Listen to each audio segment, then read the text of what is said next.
So friends, ఇప్పుడు మనము tiles కొనేటప్పుడు ఎటువంటి జాగ్రత్తలు తీసుకోవాలి అంటే మీరు షోరూమ్కి వెళ్తున్న తర్వాత ఎటువంటి జాగ్రత్తలు తీసుకోవాలని చెప్తాను. ఇది చాలా ఇంపార్టెంట్ అయిందండి. ఎందుకంటే ఇప్పుడు మనము అన్నీ డిసైడ్ చేసుకున్న మనకు టైల్స్ ఎలాంటిది కావాలి, ఏది కావాలి అన్నీ తెలుసుకున్న తర్వాత ఇప్పుడు టైల్ని షోరూంలో వెళ్ళి సెలెక్ట్ చేసుకోవడమే చాలా ఇంపార్టెంట్ అనమాట. సో ఇందులో ఫస్ట్ ఏమంటే అండి, మీరు ఎప్పుడు కానీ టైల్స్ కొనేటప్పుడు ఏమంటే మనం సాధారణంగా ఒక టైల్ తీసి చూస్తామన్నమాట, ఇలా బాగుందా లేదా అని చెప్పేసి. లేకుంటే అక్కడ షోరూంలో పెడతారు కదా డిస్ప్లే దగ్గర చూస్తాం. అలా కాకుండా మీకు ఏ టైల్ అయితే నచ్చిందో దాంట్లో 4 పీసుల్ని కింద ఫ్లోర్ మీద పెట్టి, సాధారణంగా ఏమంటే వాళ్ళు అక్కడ ఒక ర్యాక్స్ మీద పెట్టినప్పుడు అలా కాకుండా ఆ టైల్స్ని తీసి మీరు ఇక్కడ ఫ్లోర్ మీద ఒక 4 పీస్ని తీసి మీరు ఏ టైల్ సెలెక్ట్ చేసుకున్నారో ఆ 4 పీస్ని తీసి పక్కన పెట్టండి. పక్కన పెట్టిన తర్వాత చూడండి, ఎందుకంటే ఒకే టైల్లో మీరు డిసైడ్ చేయరండి. అదేవిధంగా ఆ ఒక్క డిజైన్ ఆ ఒక్క టైల్లో బాగుండొచ్చు అన్నమాట. అదే మీరు పక్కన పెట్టి ఒక 4 టైల్ని పెట్టి చూస్తే మీకు ఒక ఐడియా పర్ఫెక్ట్గా వస్తుంది అనమాట. ఓకే, ఇది ఓకేనా లేదా అని చెప్పేసి. సో ఈ విషయాన్ని మీరు గుర్తుపెట్టుకోరు. అదేవిధంగా అండి, మీరు గ్లోజీ తీసుకోవాలన్నా మ్యాట్ తీసుకోవాలనే విషయం కూడా మీరు డిసైడ్ చేసుకోండి. ఎందుకంటే గ్లోజీ ఏమంటే బాగా షైనింగ్గా ఉంటుంది కాబట్టి ఇక్కడ ఫ్లోర్లో కూడా ఇది జారే ఛాన్స్ ఎక్కువ ఉందన్నమాట. అంటే మీ ఇంట్లో వాళ్ళు చాలా డిఫరెంట్ వాయిస్ వాళ్ళు ఉంటారు కదా, అంటే కొద్ది వృద్ధులు ఉంటారు, పిల్లలు ఉంటారు. సో వీళ్ళు జారి పడే ఛాన్స్ ఎక్కువ ఉంటుంది కాబట్టి ఇక్కడ మీరు ఈ విషయాన్ని మీరు డిసైడ్ చేసుకోవాలండి. అంటే ఇక్కడ ఈ టైల్స్లో మీకు అంటే గ్లోజీ దొరుకుతుంది, యాంటీ స్కిడ్ దొరుకుతుంది, మ్యాట్ ఫినిష్ కూడా దొరుకుతుంది. కాబట్టి ఈ యాంటీ స్కిడ్లో ఏమంటే ఇవి జారవు అన్నమాట. సో ఇక్కడ అదేవిధంగా బాత్రూంలో నీళ్ళు ఉండొచ్చు. సో ఇలాంటి ప్రదేశాల్లో మీరు ఎక్కడెక్కడ యాంటీ స్కిడ్ వేసుకోవాలి, మ్యాట్ ఎక్కడ వేసుకోవాలి, గ్లోజీ ఎక్కడ వేసుకోవాలని కూడా మీరు డిసైడ్ చేసుకోండి. నా సజెషన్ ఏమంటే, ఎక్కడైతే నీళ్ళు ఎక్కువ వాడుతూ ఉంటారో బాత్రూంలో కానీ యూటిలిటీ ఏరియాలో కానీ మీరైతే యాంటీ స్కిడ్ టైల్స్ని అయితే ఫ్లోర్కి తప్పకుండా వేసుకోండి. ఇంట్లో పెద్దవాళ్ళు ఉన్న వాళ్ళైతే మీరు మ్యాట్ వేసుకోండి, లేకుంటే యాంటీ స్కిడ్ వేసుకోండి. సో ఈ విషయాన్ని మీరు ముందే డిసైడ్ చేసుకోవాలన్నమాట. సో ఇంకోటి ఏమంటే ఫ్రెండ్స్, బ్రాండ్ కొనాలా నాన్ బ్రాండ్ కొనాలని చాలామంది కన్ఫ్యూషన్ అవుతుంది. చూడండి, మీరు బ్రాండ్ కొన్నా నాన్ బ్రాండ్ కొన్నా కానీ ఇందులో చూసిన అవసరం అంటే, మీరు ఆ టైల్ని కానీ మీరు ఇక్కడ నిలబెట్టారనుకోండి, ఈ సైడ్ ఉంటుంది కదా అక్కడ ఎక్కువగా బెండ్ ఉండకూడదు అనమాట. అది బ్రాండ్ కావచ్చు, నాన్ బ్రాండ్ కావచ్చు అనమాట. సో ఈ విషయాన్ని మీరు కేర్ఫుల్గా చూసుకుంటే దాని మీద బెండ్స్ ఏమన్నా ఉన్నాయా లేదా, ఆ టైల్ ఖచ్చితంగా మంచి షేప్లో ఉందా లేదని చెప్పేసి మీరు తెలుసుకోవడం చాలా ఇంపార్టెంట్ అండి. బ్రాండ్ కన్నా అది చాలా ఇంపార్టెంట్ అనమాట. సో ఫ్రెండ్స్, మీరు ఎప్పుడైనా సరే టైల్స్ కొనేటప్పుడు ఎప్పుడు కానీ ఎక్స్ట్రాగా 5 నుంచి 10% ఎక్స్ట్రా టైల్స్ అయితే మీరు కొనండి. ఎందుకంటే ఇది 2 చోట్ల బాగా పనికొస్తుందండి. అదేమంటే మీరు ఎప్పుడైనా సరే టైల్స్ కొనిన తర్వాత అది పరిచేటప్పుడు అయితే మీరు ఒక్కోసారి వేస్ట్ అవుతుందన్నమాట. అంటే దాన్ని పరిచేటప్పుడు కొద్దిగా వేస్ట్ అవుతుంది. ఆ టైంలో వెళ్ళి మీరు మళ్ళీ కొనుక్కోవడం అనే పరిస్థితి రాకుండా, మళ్ళీ ఆ డిజైన్ ఉందో లేదా అని చెప్పేసి ఇబ్బంది పడకుండా మీరు ఎక్స్ట్రా తీసుకొచ్చింది మీరు వాడుకోవచ్చు అనమాట. ఇంకోటి ఏమంటే, మీరు టైల్స్ వేసిన తర్వాత కొన్ని ఒక 1 year 2 year అయిన తర్వాత ఒక టైల్ పగిలిపోయింది అనుకోండి, మళ్ళీ అక్కడ ఆ టైల్ రీప్లేస్ చేయాలంటే మీకు సేమ్ డిజైన్ అయితే మార్కెట్లో దొరకడం చాలా కష్టం అయిపోతుంది. సో అలాంటి పరిస్థితులు ఏమంటే, మీరు ఎక్స్ట్రా తీసుకొని పెట్టుకోండి అనుకోండి. సో ఆ పగిలిపోయిన టైల్ దగ్గర తీసేసి మీరు ఆల్రెడీ కొని ఉన్న టైల్ని అక్కడ ఫిక్స్ చేసుకోనమాట. సో అది చూడడానికి బాగుంటుంది, అంటే సేమ్ ఉంటుంది అనమాట. సో కాబట్టి ఎప్పుడైనా సరే మీ టైల్స్ కొనేటప్పుడు కొద్దిగా ఎక్స్ట్రా కొని పెట్టుకోండి. ఇది చాలా ఇంపార్టెంట్ అండి, చాలామంది చేయరు. ఈ విషయాన్ని మీరు గుర్తుపెట్టుకోండి. సో ఇంకేమంటే, మీరు ఎప్పుడు టైల్స్ ఉన్నా కానీ ఆ టైల్స్ వెనక భాగం చెక్ చేయండి. ఎందుకంటే టైల్స్ ఎప్పుడు ఫిక్స్ చేసేటప్పుడు ఏమంటే గోడలకి గట్టిగా పట్టుకోవాలన్నమాట. సో దానికోసం అంటే చాలా కంపెనీస్ ఏమంటే టైల్స్ వెనక ప్యాటర్న్స్ అనమాట, అంటే కొన్ని డిఫరెంట్ ప్యాటర్న్స్ అనమాట. దాంతో ఏమంటే దాని మీద సిమెంట్ పూసినామంటే అది గట్టిగా పట్టుకుంటుంది. అలా కాకుండా ఆ టైల్ వెనకన నున్నగా ఉందనుకోండి, అంటే పెద్దగా ఇది గ్రిప్స్ ఏం లేకుండా ఉందనుకోండి, ప్లెయిన్గా ఉందంటే అలాంటి టైల్స్ అయితే సిమెంట్ అతికిన తర్వాత గోడలకి పట్టుకోవడం కానీ లేకుంటే ఫ్లోర్కి పట్టుకోవడం చాలా కష్టం అనమాట. కొన్ని రోజులకి ఏమవుతుందంటే అది ఊడిపోవడం జరుగుతుంది, ఎందుకంటే ఆ గ్రిప్పింగ్ లేదు కాబట్టి. సో ఎప్పుడు కానీ మీరు టైల్ కొనేటప్పుడు ఆ టైల్ వెనుక ప్రాపర్గా మంచిగా గ్రిప్పింగ్ ఉందని చూడండి. కొన్ని ఇస్తాయండి, అంటే ఏదో పేరు కోసం ఇచ్చినట్టు ఉంటుంది కానీ ప్రాపర్గా అనమాట. సో అవి కరెక్ట్గా ఉన్నాయి లేదా, కరెక్ట్గా గ్రిప్పింగ్ ఇచ్చాలనే విషయం కూడా మీరు ఒకసారి చెక్ చేసుకోండి. ఇది చాలా ఇంపార్టెంట్ అండి. సో ఫ్రెండ్స్, ఇంకో ఇంపార్టెంట్ విషయం ఏమంటే, కొన్ని టైల్స్ ఏమంటే షోరూంలో చాలా బాగుంటుంది మీరు కొన్నప్పుడు, ఆ తర్వాత తీసుకొచ్చినాక మీరు ఇంట్లో పరిచినాక అది అందంగా ఉండదు అనమాట. ఏంది ఇలా ఉంది, షోరూంలో బాగుంది కదా, ఇక్కడ బాగాలేదు అనిపిస్తుంది. దానికి మెయిన్ రీజన్ ఏమంటే, షోరూంలో పెద్ద సైజు, హ్యూజ్ సైజు, పెద్ద లైట్స్లో అక్కడ చూడడానికి షోరూంలో అందం కనిపించింది.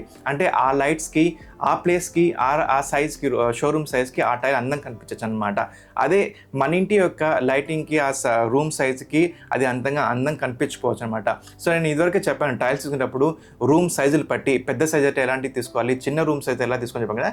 సో ఆ టిప్స్ని బేసిక్ చేసుకొని మీరు షోరూంలో టైల్స్ కొనుక్కోండి. అంతేగాని షోరూంలో బాగుంది కదా కనిపిస్తుంది కదా అని చెప్పేసి మనం కొనుక్కోవద్దు. సో కంపల్సరీ నేను ఆ రూమ్ సైజులు బట్టి ఆ వెంటిలేషన్ బట్టి మీకు ఏ విధంగా చెప్పాను నేను ఆ విధంగా అయితే మీరు టైల్స్ని సెలెక్ట్ చేసుకోండి ఫ్రెండ్స్ షోరూంలో. అదేవిధంగా ఫ్రెండ్స్ మీరు ఎప్పుడన్నా కానీ టైల్స్ కొనేటప్పుడు అయితే మంచి కంపెనీ మంచి బ్రాండ్ది కొనుక్కోండి. ఎందుకంటే దీనికైతే లైఫ్ ఎక్కువ వస్తుందండి. దాదాపు కొన్ని కంపెనీస్ 10 నుంచి 10 సంవత్సరాల దాకా లైఫ్ వస్తుందన్నమాట, మన్నిగ్గా ఉంటాయన్నమాట. సో కొనేటప్పుడు అయితే ఈ మంచి కంపెనీది అయితే సెలెక్ట్ చేసుకోండి. ఇంకోటి ఏమంటే మీరు ఎప్పుడు కానీ షోరూమ్కి వెళ్ళగానే ఒంటరిగానే వెళ్ళండి. ఈ విషయం చాలామంది చెప్పారు, ఒంటరిగానే వెళ్ళండి. ఎందుకంటే మీ మేస్త్రినో కాంట్రాక్ట్ను మీరు తీసుకెళ్ళాలంటే షోరూమ్ వాళ్ళు ఏమంటే ఇలా మేస్త్రిని కాంట్రాక్ట్ తీసుకొస్తే వాళ్ళకి కూడా కమిషన్ ఇవ్వాల్సి వస్తుంది. కాబట్టి మామూలుగా ఉదాహరణ చెప్తాను, 10 రూపాయలు ఉన్న టైల్ని వాళ్ళు 12 రూపాయలు 13 రూపాయలు చెప్తారనమాట. ఎందుకంటే ఆ తీసుకొచ్చిన కాంట్రాక్టర్కు మేస్త్రి కమిషన్ ఇవ్వాలి కాబట్టి. అదేవిధంగా అలా కాకుండా మీరే డైరెక్ట్గా ఒంటరిగా వెళ్ళాలనుకోండి, సో ఆ ఉన్న ప్రైస్కే ఇస్తారనమాట. ఇంకోటి ఏంటంటే చాలామంది మనం షోరూమ్కి వెళ్ళామంటే బార్గెన్ చేయడానికి కొద్దిగా మొహమాట పెడతారు. మొహమాట పడాల్సిన అవసరం ఏం లేదండి. వాళ్ళ యొక్క లాభాలను పెట్టుకొని వాళ్ళు అమ్ముతారు కాబట్టి మీరు షోరూంలో కొద్దిగా బార్గెన్ చేసి ప్రైస్ని తక్కువ చేయడానికి ట్రై చేయండి ఫ్రెండ్స్. ఇది చాలా ఇంపార్టెంట్, చాలామంది చేయరు. దీనిలో మొహమాట పడాల్సిన అవసరం ఏం లేదండి ఫ్రెండ్స్.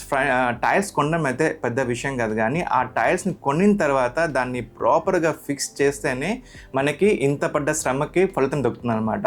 సో ఫ్రెండ్స్ మీరు ఎప్పుడైనా టైల్స్ ఫిక్స్ చేసేటప్పుడు అయితే ఇన్స్టాల్ చేసేటప్పుడు ఈ విషయాలు ఖచ్చితంగా గుర్తుపెట్టుకోండి. సో ఇప్పుడు వచ్చినామంటే మన టాపిక్ వచ్చినామంటే ఫ్రెండ్స్ టైల్స్ ఎప్పుడు మీరు ఫిక్స్ చేసేటప్పుడు చాలామంది కేవలం సిమెంట్ మిక్స్తో మాత్రం ఫిక్స్ చేస్తుంటారు. అలా చేయకండి. ఎందుకంటే ఇప్పుడు మార్కెట్లో సిమెంట్తో పాటు ఈ స్పెషల్ ఈ టైల్స్ని అతికించడం కోసము ఈ సిమెంట్లో మిక్స్ చేయడానికి కొన్ని రకాల అదెసివ్ లాంటి మెటీరియల్స్ ఉంటాయన్నమాట.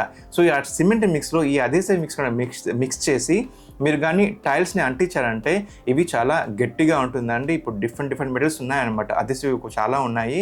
మీరు బెస్ట్ని సెలెక్ట్ చేసుకొని మీరు దీన్ని సిమెంట్ మిక్స్లో కలిపి టైల్స్ని కానీ మీరు కానీ ఇన్స్టాల్ చేస్తారంటే ఇవి బాగా స్ట్రాంగ్గా ఉంటుందండి.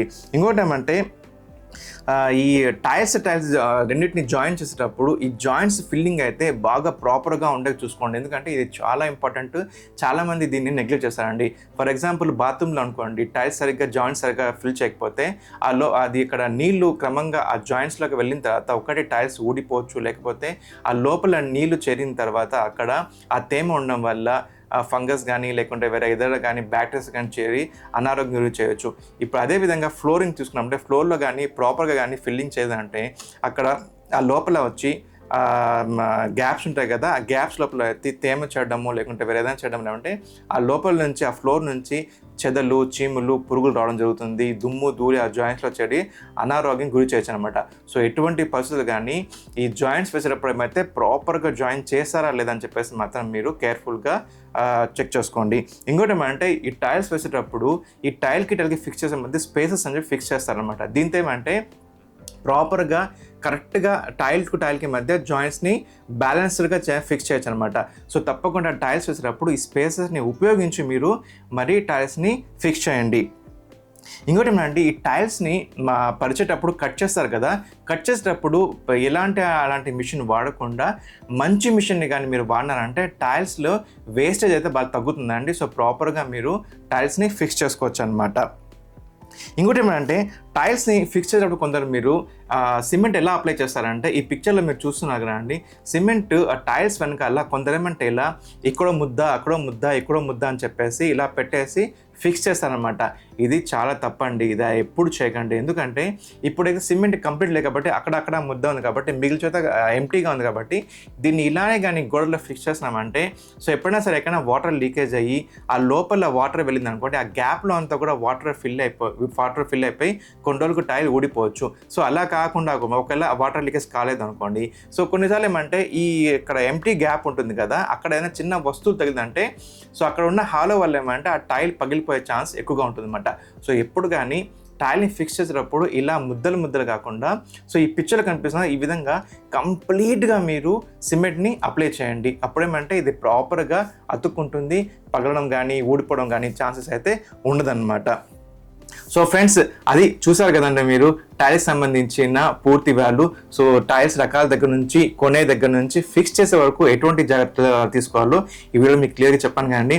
సో హోప్ ఈ వీడియో మీకు అర్థమైంది ఏనా మీకు ఉపయోగపడుతుంది అనుకుంటాను. సో ఫ్రెండ్స్, ఈ వీడియో కానీ మీకు నచ్చితే లైక్ చేయండి, మీ ఫ్రెండ్స్కి షేర్ చేసుకోండి, నా యూట్యూబ్ ఛానల్ని సబ్స్క్రైబ్ చేయండి ఫ్రెండ్స్. సో ఈ వీడియోని ఓపికగా చూసినందుకు thank you. Have a nice day అండి. నమస్తే ఫ్రెండ్స్.